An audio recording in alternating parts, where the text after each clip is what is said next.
What about the unemployment situation? Because an important angle there is wage inflation. And if you take a leaf from the BOJ's books and how they have approached the situation, they gave the market what it wanted, exited negative rates, but the bond purchases remained, albeit at a slower pace and for a shorter duration, but shorter than earlier. But my point is that at the end of the day, when you went through the lines, you realized that the policy was not as hawkish as expected, because obviously they're concerned about stronger wage growth. And so do you think that that would be on the Fed's mind as well?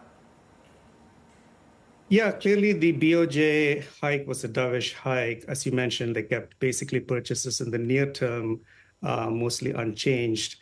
I think the Fed expects the labor market to continue to weaken a little bit. And I think Chair Powell does not necessarily believe that wage inflation will drive CPI. Now, having said that, at Citi, we do believe that the U.S. economy is likely to enter into a recession driven by the labor market weakening in the second half of this year.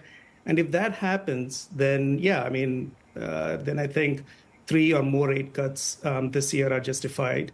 Other measures of the labor market, apart from payrolls changes, do indicate that the labor market is weakening, right? So if you look at the JOLTS data, if you look at the quits rate, for example, if you look at the hiring rate, all of these suggest that the labor market is weakening.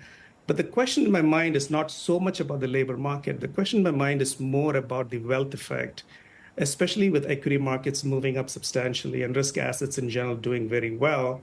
The problem is that we could be in a situation which is similar to 99, early 2000, when the tech bubble eventually led to a fairly substantial pickup in house prices. So if you see a similar situation where, for example, the stock market continues going higher, house prices pick up, then inflation through the wealth effect channel might become challenging for the Fed.